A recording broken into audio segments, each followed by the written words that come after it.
All right, it looks like I am live. For anybody that's tuning in right now, if there's any audio issues, let me know in the comments section and I will fix them. I'll restart the stream if I have to. In the past, we've had some audio issues here and there, but yeah, I'm just going to go right into it.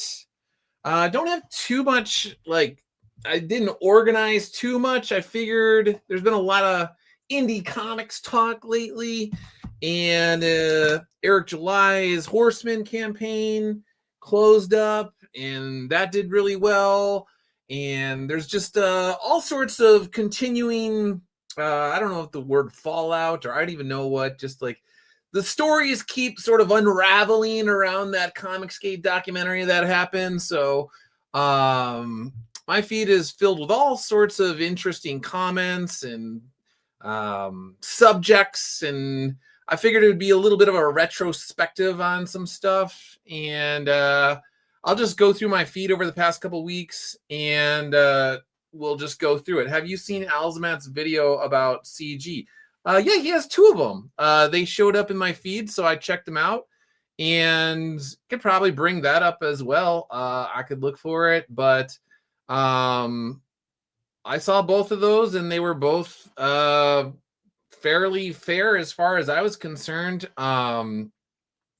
The second one, part two, is actually pretty interesting as well because it mentioned the Wallace guy and Doug TeNapel helping him out in Tennessee, which is like a little known story. Not many people know about that, but it was funny because Alzamat, I don't know if he's gonna like return to it, but he left out the part where I was involved in it. So I was like, okay, well, we know Doug TeNapel was involved, but I was also involved in that. And so the stream that he was playing, I have the part that's about me, and he did not put that in there. So that's part of the whole story, which is very interesting as well. So it involved me and Doug TeNapel, this guy who was stranded in the middle of nowhere. He was catfished, and he's talked about it publicly. He talked about it on Twitter, and he talked about it in that interview. So yeah, basically, Doug TeNapel took him out to eat or something and talked to him about all sorts of stuff. And then, long story short, he needed to get back to his home state, which was quite a ways away. And basically, I gave him money so he could get some stuff to eat, I guess, and then also a bus ticket, or I don't know if it was train or bus, whatever. It was enough money where if he needed to get a bus or a train back to home, which was like hundreds of miles away, he couldn't get home or whatever. So I don't know if Alzamat's going to return to that part or not, but that was the only part where I was watching it, and I was just like, my wife and I were like making breakfast, and I was listening to it, and I was like, oh, this guy, he's going over the Wallace story. He's talking about Doug TeNapel, and I was like, I wonder if he's gonna if I'm gonna be in there, and then I wasn't. So I was like, okay, well, I mean, all right, we'll see if he returns to it. I don't know if he'll return to it or not, but anyway, so that was the only part of that particular documentary where I was like, why would you cut that part out? That was kind of you wouldn't, if there was two people involved in it that are key to the story, then you're not going to cut one of the Dougs out of that particular story. It's a good story. But again, I haven't really ever gone into detail about it, but I was always wondering if it would, if anybody else would cover it. So anyway, Alzamat, if you're watching, yeah, I'm biased, of course, but I think that is a very interesting story, and I never really went into it, and definitely could. Story Time with Friends is here. Thanks for tuning in. Jean-Luc is here. Dark Admiral's here. Mr. Grahovac is here. Thanks for tuning in. I appreciate it. Anybody else that I'm missing, I apologize, but thanks for tuning in. Let's see. I like the first videos where Cummings, he wore his like, yeah, his little hat. John Luke, I remember that catfish story. They really took that guy for a ride. Weird. Story time with friends. Yes. People, if they want to go into the comment section, you could. I don't want to get into that. I don't want to start any like huge. One of the reasons why I haven't really ever talked about it because it's really awkward. But long story short, there is well-known people within the Comicsgate sphere, and anyway, long story short, this guy, he says that he was catfished and he was brought to this state and this family, they were going to get him a job, they were going to hook him up, and they just left him in the middle of nowhere. He didn't have any money. He was surrounded by drug addicts and all of this sort of stuff. And that was actually, I was literally going to the Philippines. I was like basically going to the airport, or I don't know. It started when I was going to the airport. I was going to the Philippines.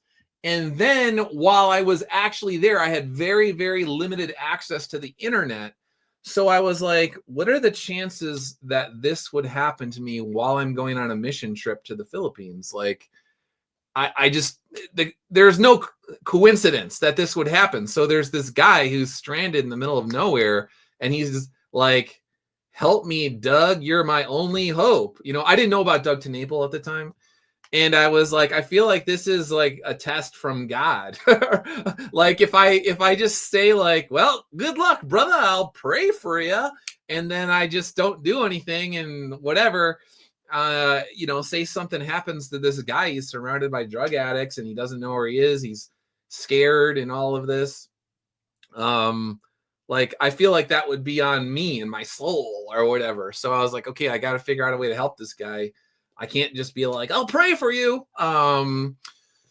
So anyway, yeah, that was a thing. So anyway, Alzamat, he has 2 documentaries out so far, and both of them I felt like were pretty even-handed, all things considered. All of the documentaries that have been out so far have been very fair as far as I'm concerned.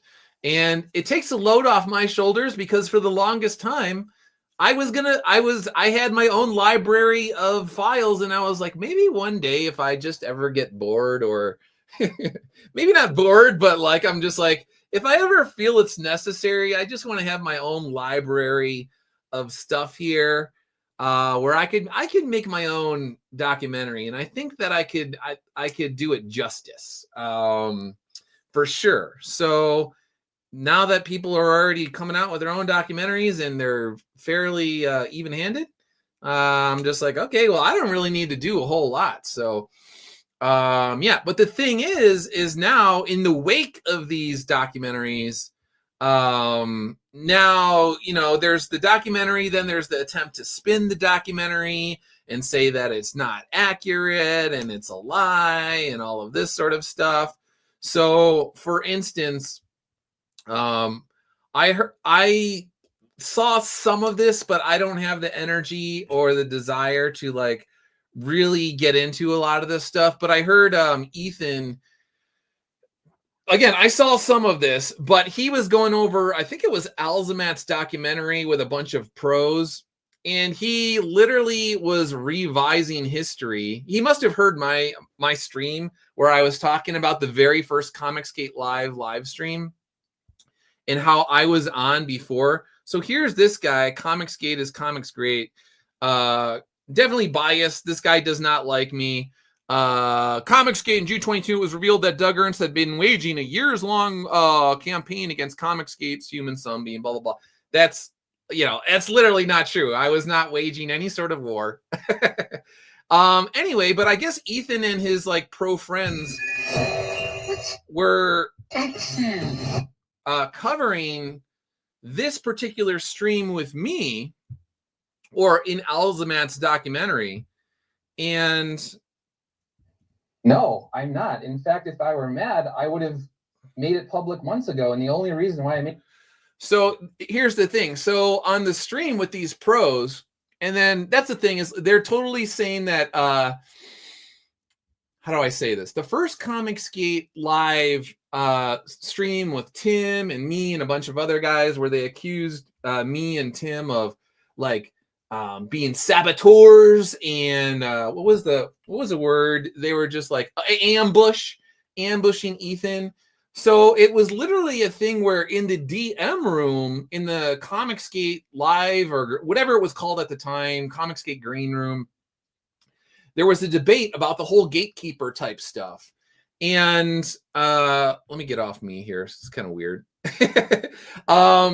And we all wanted to handle it within the DM room. And I wasn't the only one there. Weaponized Nerd Rage was there. Yellow Flash was there. I believe that Umbrella guy was there. Pretty much anyone you could think of from those days back in the day. Probably Edwin, who's in the chat right here, could attest to this. This was all something that everyone wanted to deal with in the actual green room. And it was Ethan who wanted to do it on a live stream. And it would be the very first Comicsgate live stream.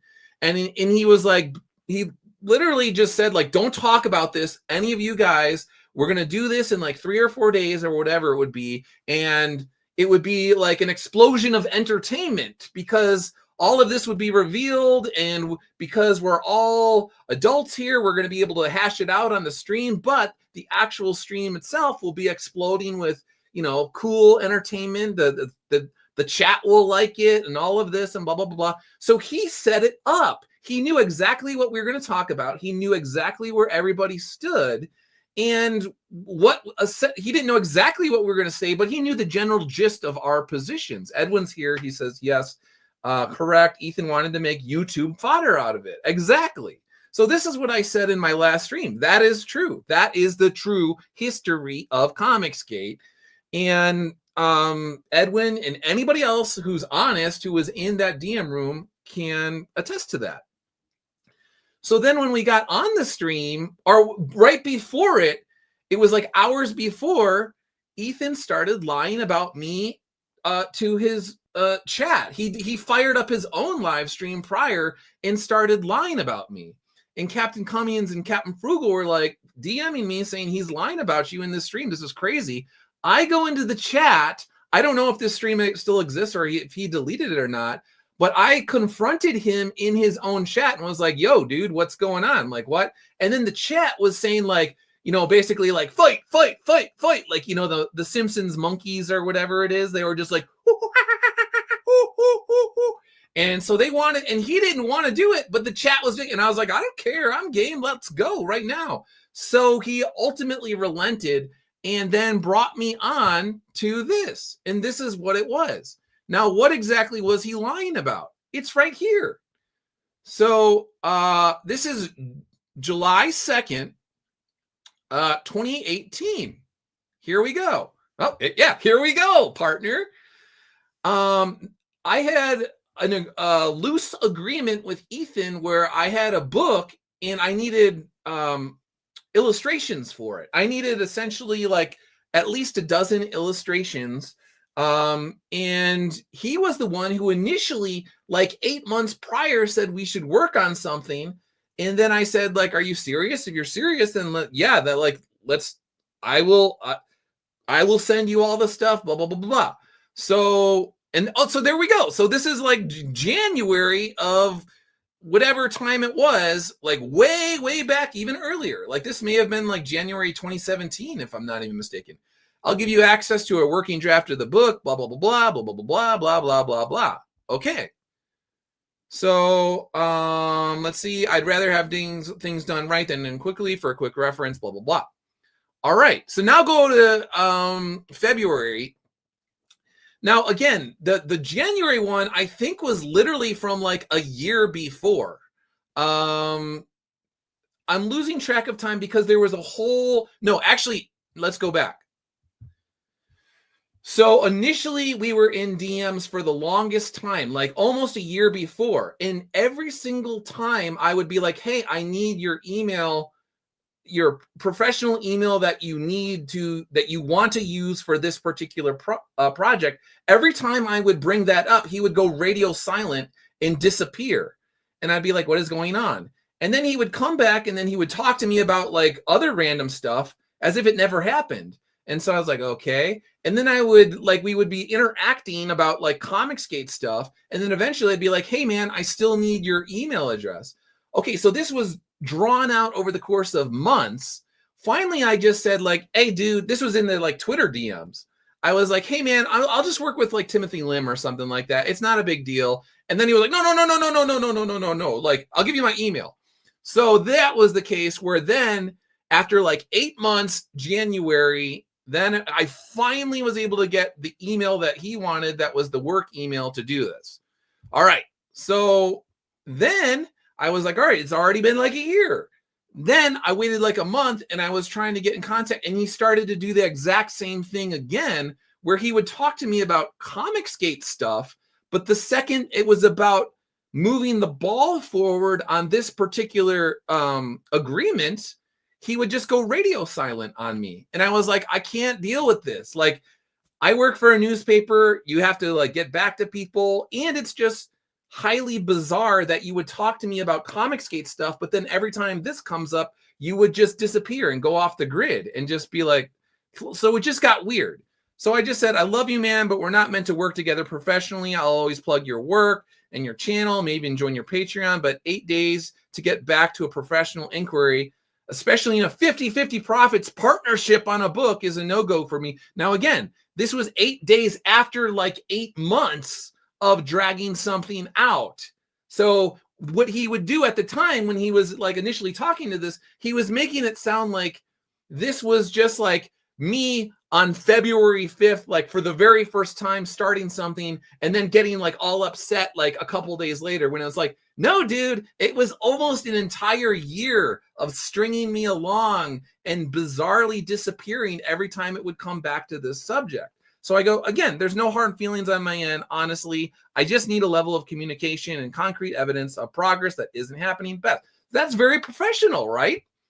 All right. So that was what Captain Cummings and Captain Frugal were upset about, is because he was saying that I was flying off the handle and I was impatient and angry and all of this sort of stuff, when here is the literal evidence right here that that was not the case. And I didn't even drop DMs from Twitter to further my case that he was lying about me. So way back in 2018, July, this was the truth. Now, in the stream the other day, he was saying that this right here was because he wanted to one-on-one deal with all of these, ridiculous individuals in the green room who were ganging up on him and whatever, which is, again, not the case. So the problem that he has is the actual evidence is still out there for those who want it. It's here. And then literally this stream talks about it right here.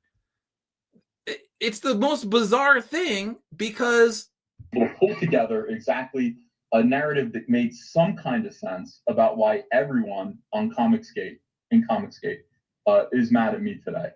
Now, you have a... So there's a lie right there. People weren't just mad at him that day. This was going on in the green room, in the DMs, for days earlier, if not weeks, like in terms of bubbling frustration and all of this sort of stuff.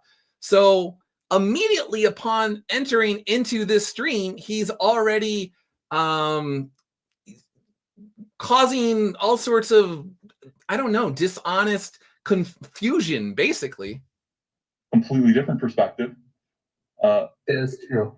Okay, go ahead. Well, one, I'm not mad at you in the sense that, like, I have some sort of, like, burning rage against you or anything like that. But I do have issues with specific actions. So I'm moving right now. So if you could see, so it's kind of been like insane the past. Right. Okay, go ahead. Right. So I got this and I was like, what?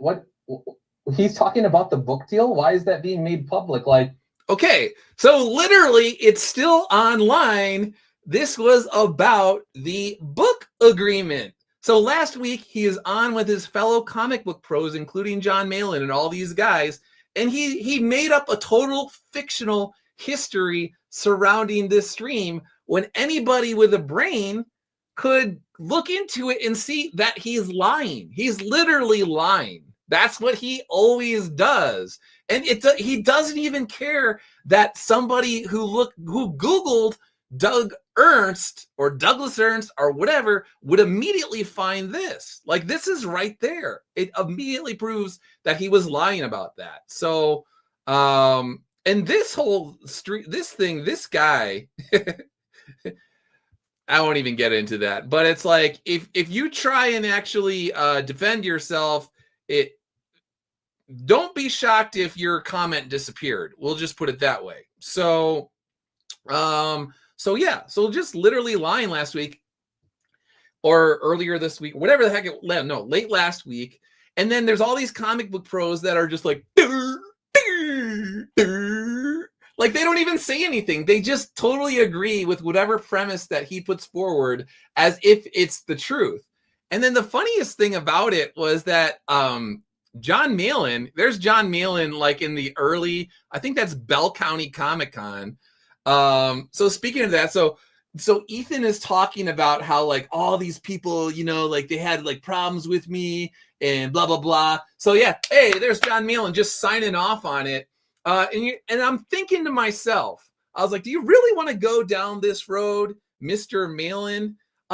Because some of my earliest psychology surrounding Ethan was when you, John, called me on the phone about Bell County Comic Con, and we're saying that Ethan is so full of himself and wants the limelight so badly on himself, always wants the spotlight on himself so much that you wouldn't be surprised if he flew down to Bell County Comic Con just to take the limelight off of you and Richard and Tim and Iconic Comics. Or actually, it wasn't Iconic Comics then. It was like, that was still like sort of bubbling up. But basically, Tim, Richard, you, Jawbreakers, all of this sort of stuff. So this guy's on a stream where he knows that Ethan's lying and just sitting there just signing off on everything. And they're talking about how guys like me always had a little thing about Ethan and all this sort of stuff. Yeah, look at that smile.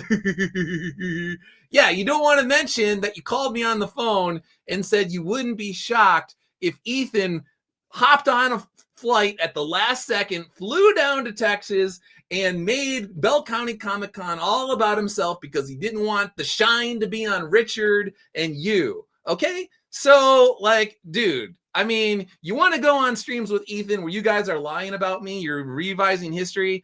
I never messed with this guy, but I mean, come on. Like, give me a break. If you want to start ganging up on me and revising history and all of this sort of stuff, I got some words for you. I mean, let's get real now. All right. So that's my problem with these comic book pros is they don't care. They're dishonest people. They will lie. They will literally revise history, even though the history is right there and it contradicts everything that they are saying. So Ethan, he could lie about me all he wants, but I have AL, you got the receipts. I got the receipts. So yeah, it's just totally ridiculous. And these idiots, like total morons, want to come at me on my Twitter feed. They want to randomly show up on my old YouTube videos and all of this sort of stuff. And whatever lie that these guys come up with at the time, they will just echo it. Even though, again, the truth is out there. Yeah, man, the truth is out there. And the funny thing is these are the same people. These guys don't like me. So they tried to actually chronicle what happened, and now the people that they idolize are revising history. So people that don't even like me, they are the ones. Now, what are you going to do now? Comicsgate is Comics Great. What are you going to do now that Ethan said that this was not what would happen? You can't believe your own eyes. Comicsgate is Comics Great.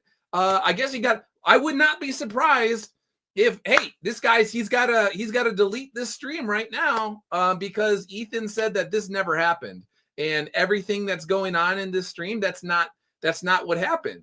No. So very interesting indeed. So yeah. All righty. So let's see, where do we want to go? Do we want to talk about Eric July? Do we want to talk about the fallout? Do we want to talk about, like I said, Ethan's not dealing with any of this very well. Here we go. Eric July built up his YouTube by drumming up controversy and thus creating a massive streaming presence, which is how he is able to sell his terrible comics. See, now let's break this down even more. It was only, I don't know, what was it, a couple years ago? Ethan said that Eric July had good comics that were, for a brand new guy in the indie comic sphere, he had a lot of potential. He was raring for success, and he's going to go places as long as he keeps on the same trajectory. So now Eric's comics are terrible. And I guess they've always been terrible because my guess is he's probably deleted streams. He's probably deleted tweets that were his old tweets saying that Eric July actually had good comics. So does he have good comics or does he have bad comics? I don't know anymore. He built an audience for trash criticism videos and then convinced them to buy the trash product. Again, if you said his products weren't trash a couple years ago, then why did they suddenly turn into trash when you had a falling out with him? Like, were you lying then or are you lying now? One of them has to be true. But the fact of the matter is that you are a liar. So Iconic Comics built a moderately sized audience for themselves via YouTube and Comicsgate. Now, again, this is it's disingenuous because Comicsgate, in terms of Ethan being the head of Comicsgate, made sure to poison the well against me and Tim and Mark long ago, starting in 2018, which I covered in my last stream, when he called Tim and I traitors and backstabbers, and all of the chat at the time were calling me SJW spy, and then magically I had a credit report check on me. It tripped my identity theft protection. I had people trying to break into my Twitter. I had people trying to hack into my YouTube and all of that. So the well was poisoned against me and Tim and Mark and what would become Iconic Comics long ago. So yeah, and then partnered with a fellow, and then all of us we're not even on YouTube that much. Even at the height of me doing YouTube videos, that was actually before I started doing Soul Finder. Once I started doing Soul Finder, I pulled back on the videos and I stopped doing those. But even at my height, when I was doing the most videos, sometimes I would do 3 videos a week sometimes. And that was because my wife's schedule at the time, she was working overnight shifts and I was alone at night. And then there was a period of time where my wife and I were literally in a long distance marriage because she was in school and I would have to drive 400 miles to go see her once a month, sometimes twice a month or whatever. So I had a lot of time on my hands back in the day. But then as soon as my wife, her schedule changed and we were together more often, my videos, I didn't do them as much and I was just doing the newspaper stuff. So pretty much everybody at Iconic Comics does not have a large YouTube presence and never did. Together, blah, blah, blah, blah. And then they partnered with a fellow who owns a comic convention as their publisher owner. No, this is false. This is a lie. The owner of Iconic Comics does not own Soul Finder. He doesn't have the rights to it. He is not my publisher. He does not pay for my printing. He doesn't pay for the artwork. He doesn't pay for anything. The only thing, I have an agreement with Iconic Comics that they do the fulfillment and distribution. And then on all of each book or rosary or vinyl record or whatever they sell, they get a a percentage of the sales of that to offset the shipping costs, to offset the labor costs, and to make sure that they get some to make it worthwhile for them. Every creator at Iconic Comics hashes that out with them on their own terms, and everybody has different agreements or deals or whatever you want to call it. And so the owner of Iconic Comics is not my publisher. He does not own the rights to the IP at all. He just does fulfillment and distribution. Now, of course, Ethan wants to cause some confusion with this as well, because a couple years ago, he was the guy that was saying that I was funded by some sort of dark Chinese money triad type, I don't even know, Chinese mafioso gangsters, who knows what, a few years ago, somehow suggesting that the guy that runs Iconic, I don't know, has ties to Chinese money. I don't even know what. It was all very bizarre. But again, none of this is true. So together they're able to crowdfund between $80,000 and $150,000 per campaign, and then distribute overseas. Okay, Eric July is saying this because he wants videos making fun of him to stop. Eric July has totally ignored countless videos about him that go for hours at a time since probably January, maybe before. I don't follow it enough, but I know enough because it's in my feeds and it shows up in YouTube and all of that, where I know that there is constant Eric July streams all the time, and he ignores it. I don't ever see him really talk about it much at all, really. Let's see. Also, he wants to support creators who are critical of Comicsgate while creating the illusion of being supportive of bros in indie comics. Okay, so I'm not critical of Comicsgate. I don't even know what Comicsgate means. I don't know what it stands for. Literally, it's owned legally by Ethan. He is the trademark owner, as far as I know, last time I checked. I really don't know what Comicsgate stands for, but I have never had a problem with individual creators within Comicsgate. I have a problem with dishonest people, individuals like Ethan within Comicsgate, who lie about streams like this, even though they still exist online and anyone could cross-check it and see that he is in fact lying.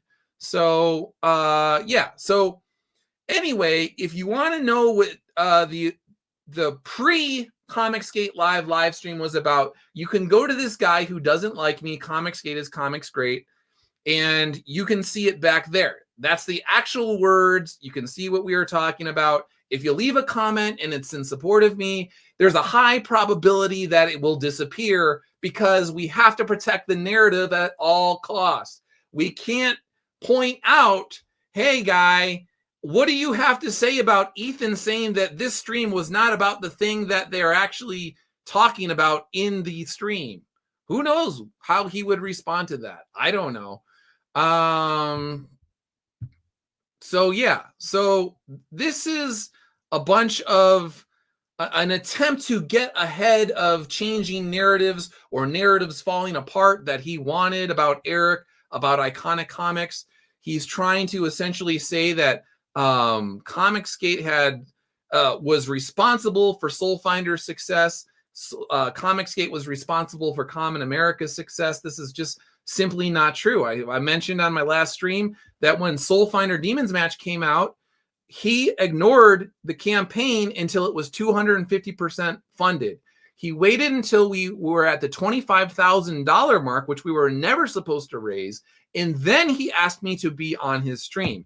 And I know, because there were people in his green room at the time, that they initially were laughing at me and Tim and Brett in the Soul Finder Demons Match campaign, because they thought that we were going to fall on our faces, and because I didn't bow down to him, that Soul Finder was going to fail. And then when we did it and it raised $25,000, then he needed to invite me on, which he did, put me in an awkward position because I didn't want to go on the stream. I did, because I knew, I was like, oh, I see how it goes. You waited until it was it was a runaway success. There was no way anybody can deny it. And then you invited me on, and I knew he was going to take credit for our success, which is exactly what he did on a follow-up stream that was like weeks or months later. Just some guy in Yellow Flash were on it, and I don't know who else, but whatever. So that's what happened.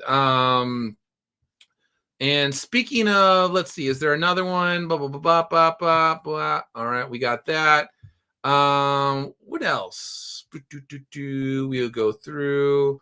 Oh, that was the other thing. I saw people this week. So they were essentially like insinuating that, well, actually, why is Eric July and Doug Ernst friendly? Like, we don't even know how much Doug makes on these campaigns. So basically insinuating that like maybe I actually don't really sell comics, or like it's not really doing that well at Iconic Comics.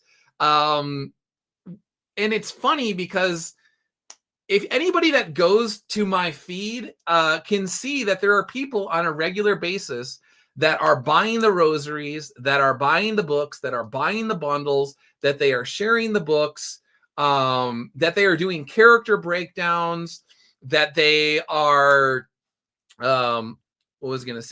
telling other people that they were just introduced to it from other reviews and came to it, people that originally came to it because of the rosaries, and then they bought the books.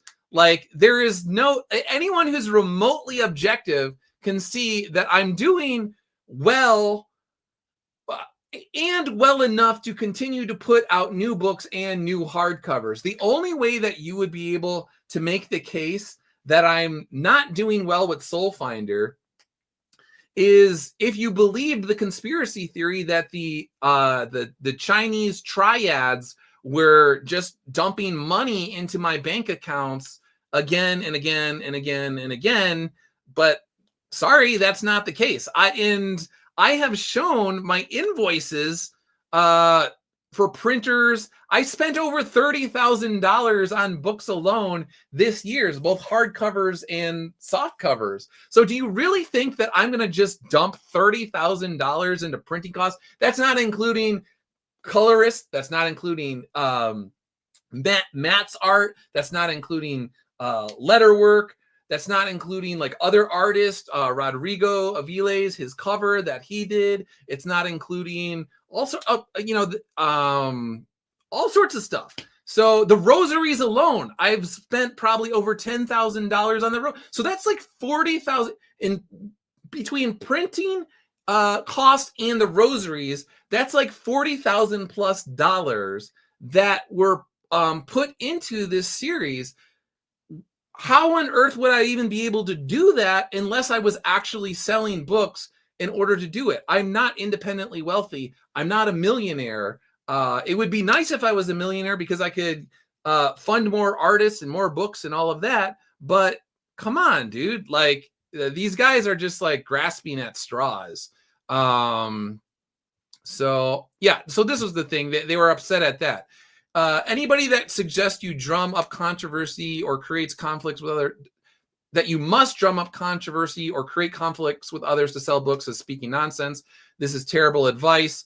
Our bros at Iconic Comics show that you don't need these types of gimmicks. They don't even need a streaming presence, yet they generate lots of organic enthusiasm. So this is where I saw this guy in one of these feeds, because there's, people retweeted or whatever, and was just like, we don't know what Doug's making, blah, blah, blah. Like, how do you know? And it was like, you could go to my feed. The last time I checked, dude, Russell Brand and Tucker Carlson and Alex Jones were holding up my rosaries at live events during election season that was religiously charged, that were gifted them by Jack Posobiec at like huge events with all sorts of people.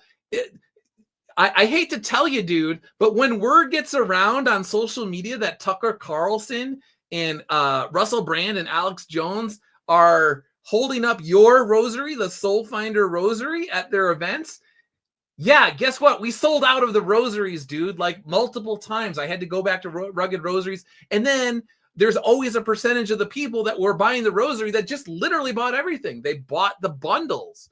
So every single time somebody, the vinyl records, the rosaries, all of this sort of stuff. So Soul Finder series collection, books 1 through 4 with Warcry and Noctis, $120 with all that. The rosary bundles, the vinyl records. I hate to tell you, dude, that I did just fine this year. In fact, I did a good enough job financially with Soul Finder where it's funding Soul Finder Volume 5 for next year, which is well underway. So, I mean, you can come up with all the excuses that you want that I'm not doing well because there's not a ticker tape parade up here that says, oh, Doug Ernst has sold $55,000, $60,000 worth of Soul Finder books and gear and merchandise and blah, blah, blah, blah, blah, blah. Like, just because you can't see it, it doesn't mean it's not happening. There are sales, and again, you can see it in my feed. Soul Finder just received the Saddle Stitch bundle from Iconic Comic Store. Okay, well, where's the bundle? Let's go to the bundle. There's Soul Finder series collection. All right, bundle. It's either the 61 or the 121. Who knows? Whatever. So, sorry, I got to clear my voice there. So yeah, I always make sure that anytime somebody shares their books, reviews it, whatever, I retweet it and share it. Yeah, you guys can complain all you want, but the books are selling, and it has nothing to do with Comicsgate. And like I said, years ago, they poisoned the well against me and Tim from the get-go. They did not want us to succeed. They were all smugly hoping that I would fail in their little DM room. I heard about it from people that were in there. Your DM rooms are not as secure as you would like to believe. I hate to tell you. So yeah.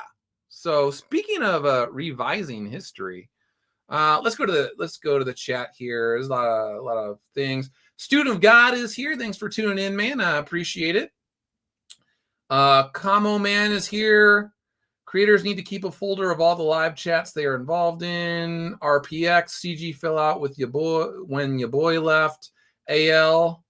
I thought you couldn't trademark a movement. Yeah, I know. I thought that a movement that was supposed to be leaderless, like, I don't know, why would you trademark it? That seems kind of strange to me. I don't know. Bianca, thanks for tuning in. Let's see. Concentrate on what's important.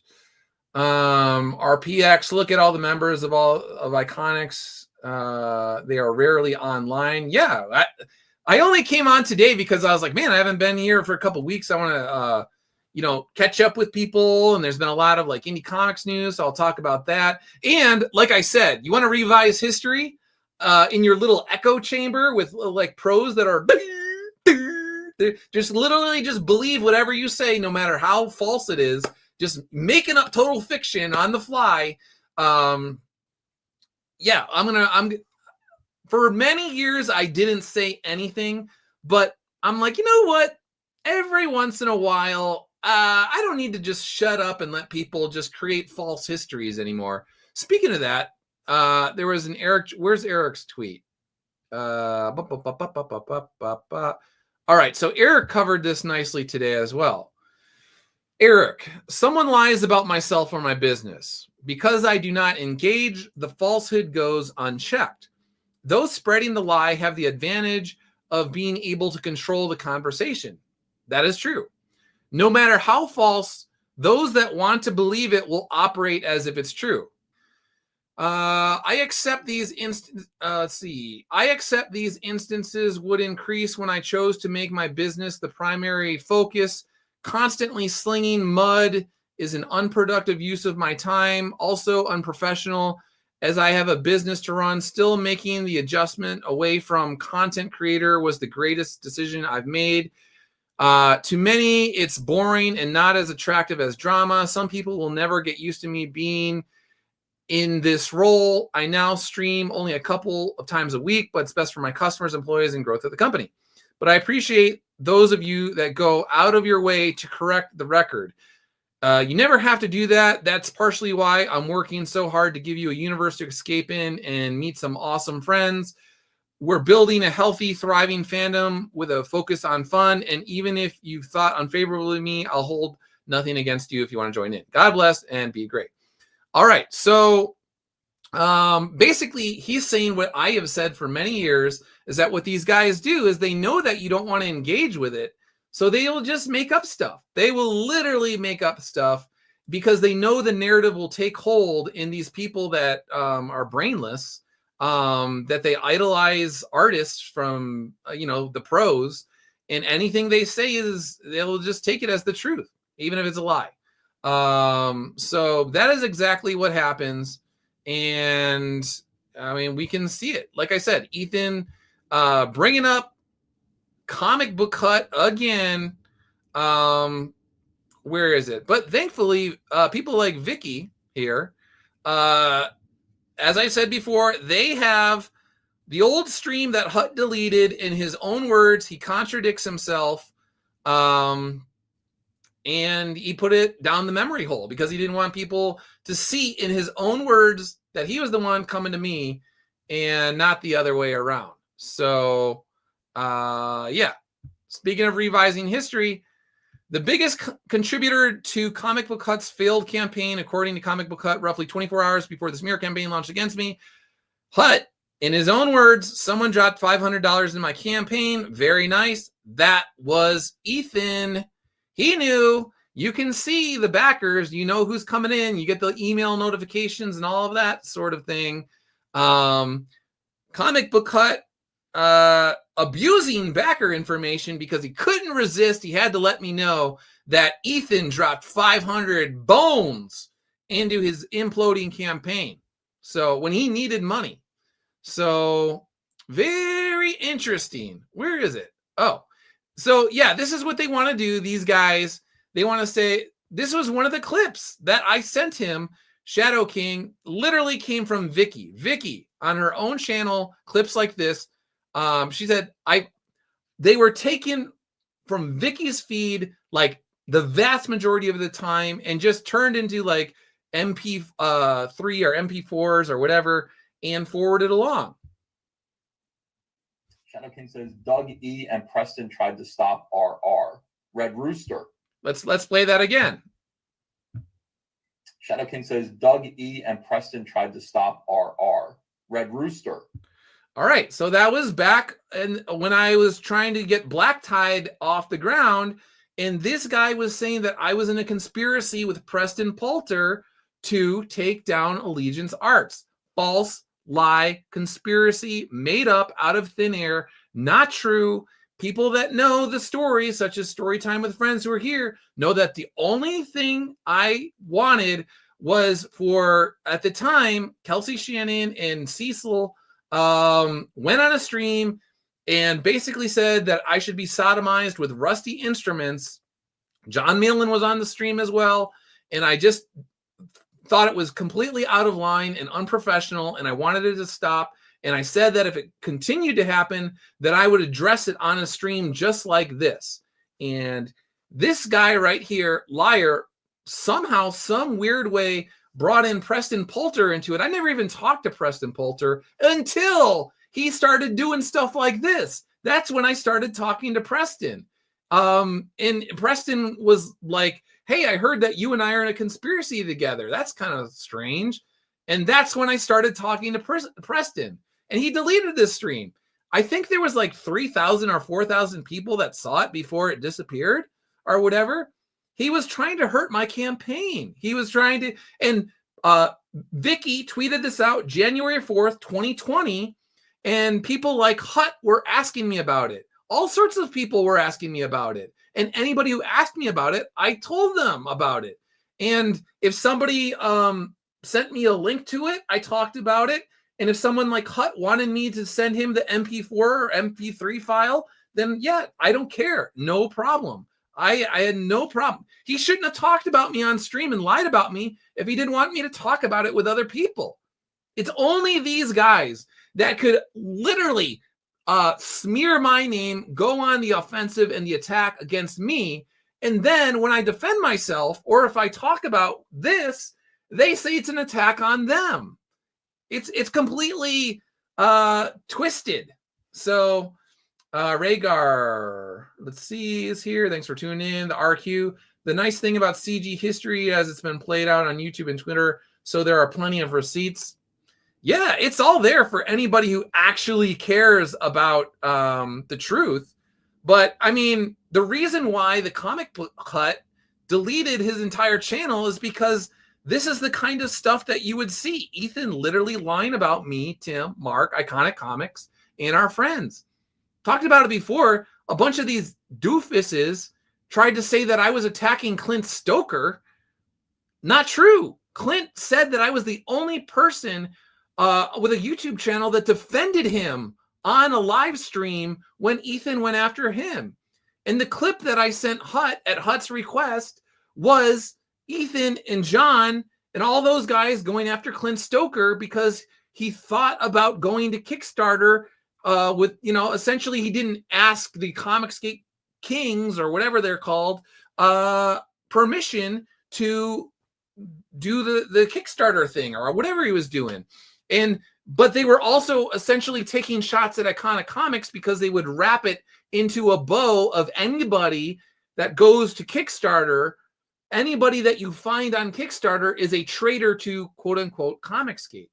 And so all of this was within the context or the milieu of traitors and betrayers of Comicsgate. And so that would include Iconic. It was like basically the message was Clint, you're going down the Iconic Comics road. We don't want you to do that, Clint. If you go down the Iconic Comics road, then, bad things are going to happen, Clint. So that was the thing. I was defending Clint when I forwarded that particular clip to Hut. So it was simultaneously attack, a smear on Iconic Comics and Clint and anybody within Comicsgate that wanted to go that route. Unless you were a comic pro. If I'm not mistaken, I think Graham Nolan is on Kickstarter. I think Billy Tucci is on Kickstarter. So if you're in with Ethan, you can go to Kickstarter. But if your name is Clint Stoker, then ayo, can't do that. Student of God, send me that clip. Yeah, I mean, if these guys want to keep revising history, maybe I will. I've told Ethan before, if you want to play stupid games, you're gonna win stupid prizes. And speaking of stupid prizes, I had one for him the other day. Where is it? Let's see. Where is it? Sorry, I gotta find it. Oh, that was the other one. Yeah, they don't want to talk about this. Hey, who's the person that ran to Kiwi Farms when the Comic Book Hut accidentally put his own name on his campaign? Oh, it looks like it was this account. It was the blue-checked frog account, Ethan Van Sciver. Did Hut dox himself on his campaign, or am I seeing things? That's too bad. Huh. Look at the delivery of that. That's too bad. What happened as soon as he did this? Well, as soon as he did this, all these guys on Kiwi Farms started digging into the Hut's life. And, suddenly pictures of his personal life and where he worked and all sorts of stuff was showing up online. And he was complaining that somebody called his workplace and he was freaking out. He was scared. He did not like it that these guys were coming for him. They knew his name and they were coming for him. So he was scared. So very interesting. And then what happened after that? Then he said he was given $500. So what's the message there? The message is, hey, you want me to call off the dogs? All right, well, here's $500. You could either go down the road of Doug and Iconic Comics, and everyone's got your name and your docs and your workplace and your old pictures of your girlfriend or whatever and all sort of stuff. Or there might be more money where this, there's $500 now, but maybe there's $500 more. All you got to do is say that everything you ever did was Doug Ernst's fault. Yeah, just say Doug was your puppet master. Do it. Do it, Hut. Do it. Oh, yeah, that felt good. All right, well, now no more money for you. Sorry that your campaign failed. Oh, hey, by the way, I just made about, who knows how many hundreds or thousands of dollars on Super Chats. It's a shame that you got zero. So interesting. Mr. Grohovac, out of anyone whose campaign I shared since 2019, Doug, Tim, and Mark are the only ones thriving and not behaving like cowards. Educated Viking, I'm glad I never got into the CG group. Something just didn't sit right with me. AL, I didn't mind the start of CG, but it devolved fast. Nightwish, I apologize for believing that. Shiza, I'll take the L on that one. I am sorry for being that stupid at the time. No problem. You had limited information. And like I said earlier, as I ignored the vast majority of it, Tilliam, thanks for tuning in. So, yeah, my problem has always been with people that blindly believed all of this stuff. They had access to me. They talked to me on a regular basis. Some of them had my phone number. They had talked to me on the phone. Some of them, they were perfectly fine calling me when they wanted to get jobs working on Soulfinder. But then when this sort of stuff happened, well, they didn't want to talk to me at all. They just wanted to go across YouTube and talk crap about me and talk about how I'm the worst person in the world. Probably because I didn't hire them to work on Soulfinder as an editor. Maybe, I'm just saying, seems like that might be the case to me. So, yeah. Oh, speaking of revising history. This article does a good job of doing a quick overview about the way this all happened. And when people like Douglas Ernst, great comic skater. And people like Doug Ernst, great comic skater. Douglas Ernst, great comic skater. Great comic skater. Do you ever go? Yes. You do go there, right? Yeah, I watch his channel. I've been. Oh, hey, who's that? Hey, that's Clint Stoker. That's the guy that you turned into a bad guy because he mentioned that maybe just sitting around Indiegogo and only, staying in that little tiny pond of Indiegogo was not a good idea for creators that needed to reach more people. I don't know. Hey, there's Clint. Where's Clint now? Oh, that's right. You turned Clint into a bad guy just like me. I've been on streams with him a few times too. I really enjoy talking to him. He's sharp. Thanks, Clint. I appreciate that. Yeah, he's a journalist. He works for the Washington Times, and then he's been criticizing Comicsgate, not even criticizing the comics industry. Eric, thanks for tuning in. From a proto Comicsgate standpoint. Proto Comicsgate. Comicsgate before there was Comicsgate. For years. Yeah. I mean, way before anyone else. This guy had a blog. Way before anybody else. Proto Comicsgate standpoint for years. Yeah. I mean, way before anyone else. This guy had a blog. I do have a blog. He was noticing the rumblings. I did notice of leftism erupting in the comic book industry. I mean, I saw it too from the ground. I was within the comic book industry and watching strange stuff happen. Yeah, it was strange, wasn't it? So, very interesting. Very interesting. So, proto Comicsgate before there was Comicsgate. Where is it? Where's the other one here? Let's go. I know there's another one. Here we go. All right, so I'm just going to get right into it. Doug, I think, and all right, what did he even say here? You correct me on this, but I will correct you if you're wrong. You might be the first real comic skater. Oh, interesting. Well, there we go. That's from Ethan way back in the day when there was the Google Hangouts. I think, and you correct me on this, but you might be the first real comic skater.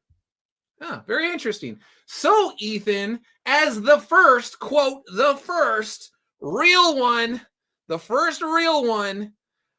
I got to tell you, what you turned Comicsgate into is not Comicsgate. It is not the spirit of the original Comicsgate. It is a bastardization. It is a mutation of Comicsgate. Comicsgate does not exist in any real sense. What Ethan turned Comicsgate into is an abomination. It's a Frankenstein monster of Comicsgate, where a bunch of pros from the industry constantly lie in order to, I don't know, feed their own egos into amass as much money in a short amount of time as possible. It's an inversion of the original Comicsgate. Who is saying this? One more time. All right, so I'm just going to get right into it. Doug, you, I think, and you correct me on this, but you might be the first real comic skater.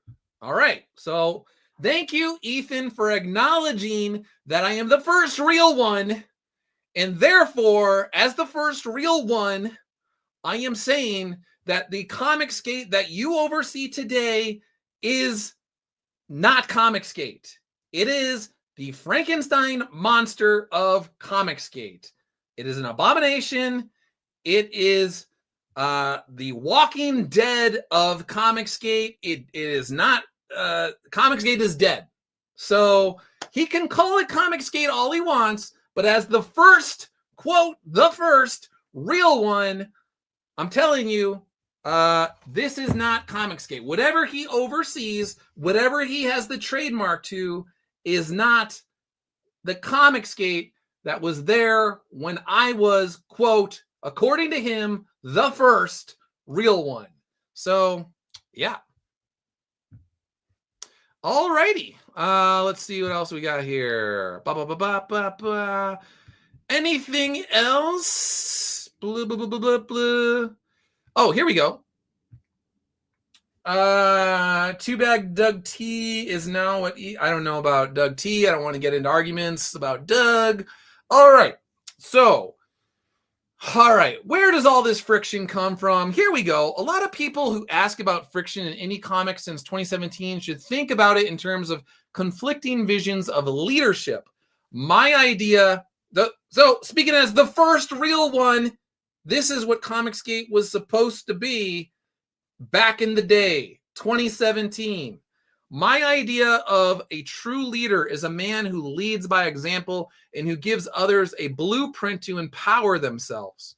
A true leader does not need to say much because people naturally want to emulate him. Words match actions and the results, consistent over time, are undeniable. Let me say that again. A true leader does not need to say much because people naturally want to emulate him. Words match actions, and the results, consistent over time, are undeniable. The true leader plants seeds of thoughts in men around him that will allow them to flourish and thrive long after he is gone. In some respects, the greatest successes are the ones where he will never receive credit, and perhaps the men he positively influenced will never be aware of it on a conscious level. I hope Iconic Comics, when all is said and done, falls under that rubric of leadership. So my vision of Comicsgate in 2017 was essentially someone like me would be a ghost that is behind somebody, almost an apparition who is a hand, like a fatherly hand. There's like a kid that's on a bicycle and you're taking his training wheels off, and this sort of spirit behind him is somehow able to maybe slightly affect reality, and he guides him and he makes sure he doesn't fall over, and then he just pushes him off, and the kid goes and he rides the bike for the first time, and like a father, you're clapping and you're happy, and maybe there's even a little tear in your eye because your kid's, it's his first step towards freedom and independence and liberty, and he's going to go on and do great things, and you didn't have to be this strange domineering force over him, whatever. So the other form of leadership is one with a very narrow and myopic definition, concerned with who is calling the shots, who lays claim to prestige and power, who can order people around, and who can take credit or profit from developments. So these two competing visions have been at play for many years and are not going away. Choose wisely. So the type of leadership that I envisioned way back in the day was one where You lead by example. You put out book after book after book after book after short story after short story, and you do it without a hitch. And each book you try and get better than every time you try and improve, and you try and keep the art to a high quality standard, and you try and improve your storytelling, and you improve on the characterization with each installment, and you make a deeper and fuller universe with each story that you tell, and you find ways to organically bring forth enthusiasm for your books, and where the people, the grassroots movement, speaking of grass, the Matt Weldon grass there, which is expertly done, the grassroots movement of people, they will spread the word about your book and your series and the company that you work for, Iconic Comics, and it will be awesome. And you don't need to control people. You don't need to constantly have your thumb or your boot on the neck of somebody telling them what to do and saying, I'm in charge around here, and any success that you have is because of me. And even if I didn't have anything to do with your success, I'm gonna claim that I did, and you're not going to say anything, and you're just going to shut up and accept it. Well, no, that's not the kind of quote unquote leadership that I'm about. I want to give people the tools that they need to thrive and flourish on their own. So again, whatever Ethan is controlling these days, whatever he calls Comicsgate, it is a bastardization of the original Comicsgate in 2017. It is, if you want to find the spirit, the original spirit of Comicsgate, you got to go down to Texas. And if you go and you check out Soul Finder, you will find the original spirit of Comicsgate in these books. And I know, how do I say it? Both Rippaverse and Iconic Comics, in many ways, are doing the things that I thought people should do years ago, specifically as it pertains to fulfillment and distribution and growing fan bases and readerships that are excited about the books, and they will come back again and again and again and again. So if you want to find the original spirit of Comicsgate, you got to go down to Texas, and specifically, primarily, you should go to Iconic Comics. And I would say the OG, check out Timothy Lim's Common America with Mark Pellegrini. And I would say check out Soul Finder. Check out all of the creators there, especially guys like Eric Canetti, the Kindred Heavens guys, Alejandro Mirabal. Sven's got Butch Killigan now. Punchline, Bill Williams, Matt Weldon, obviously. And please let me not be forgetting anybody, but I think I got all the books there. But again, I'm biased. You want to check out the Soul Finder series. Let me see what the chat has to say here. No Doug on Doug violence. I agree with that. Doug was one of the earliest people that were very, very kind to me, and he helped me out with printing when I didn't know anything about printing. And so if you enjoyed Soul Finder Demons Match back in the day, 2019, you can actually thank Doug TeNapel, not Ethan Van Sciver. Doug TeNapel, not Ethan Van Sciver. Let's see. AL, I dropped out of trying to follow the drama. Just give me good comics. Rhaegar, blah, blah. AL says Alterna has good comics. Let's see. Let's see. Jean-Luc. All right. He's got a conversation going on with somebody. All right, story time. I think I got everybody with their comments here. All right, so we've been going for an hour. I think I've covered everything. I could have covered the whatchamacallit, politics and things like that, but I'm just not feeling the politics. Ozempic. People know that I like health and fitness, but you know what? Let's talk about Timothy Lim real quick. So yeah, that was the thing, is Ethan was trying to take credit for Common America's success. And what did Tim say? Tim actually weighs in on here too. All right, Timothy Lim. All right. We built our audience without outside help. We were decoupled. You know who else used that term? I think it was Edwin, if I'm not mistaken. Good word. Decoupled from comics movements by 2019. Before Common America, Soul Finder, Arc Athena, and we did not rely on YouTube, having only hit 1,000 subs early this year. We owe our success to our hard work and reader word of mouth. So, yeah, I know that is something that Tim, Tim's a patient guy. He's going to put up with a lot of stuff, but trying to take credit for all the hard work that he did with Mark Pellegrini on the Common America series, that's not going to fly. Especially when certain individuals went out of their way to rub his name through the dirt in the glass, drag him through shards of glass along the way. He's not going to put up with that. So, yeah. Story time with friends. Iconic is a brand for people who actually want to read comic books. I agree, Edwin. So, yeah. So, anyway, let's see. Check out Iconic Comics. Check out Soul Finder. Go to the main page. Stand for something greater. All right. We got Common America. We got Butch. We got Arc Athena. We got Black Ops, Long Harbor, Kindred Heavens. And I know Punchline's down there somewhere. And anybody else that I'm forgetting along the way, I apologize if I forgot. But, I'm going on the fly here. All right. I think that's about it for now. Thanks to everyone who tuned in. I will probably be back in a couple weeks with another stream to see how all of you are doing. Thanks again for everything. Jean-Luc, Iconic will deliver comics without demanding you sell your soul. Yeah. And if anything, Iconic, well, I can only speak for myself, but I care about your soul, guys.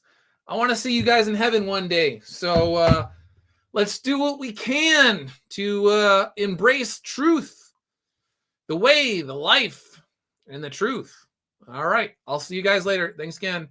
Let's see. Doug, you should be going on Timcast instead. Dark Admiral, thanks for tuning in. If Tim ever asks me on, anyone who wants to have an honest, serious conversation about all this stuff, I'm always happy to have a serious conversation. But these days, I do take invites a little bit more... I'm hesitant. Oh, AL says Happy Thanksgiving. I don't know if I'm going to talk to you guys before Thanksgiving.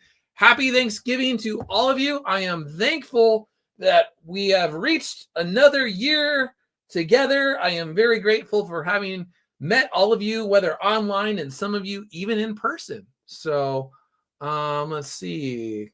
Common America is about to be on the world stage with Big Dog Cultural Icons with that, and coming up Japanese Expo, says RPX.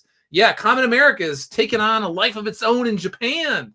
So very cool to watch that brush fire of popularity happening in Japan. Very cool. All right. Again, thanks for everything. I'll see you guys later. And it's been great. Happy Thanksgiving. See ya.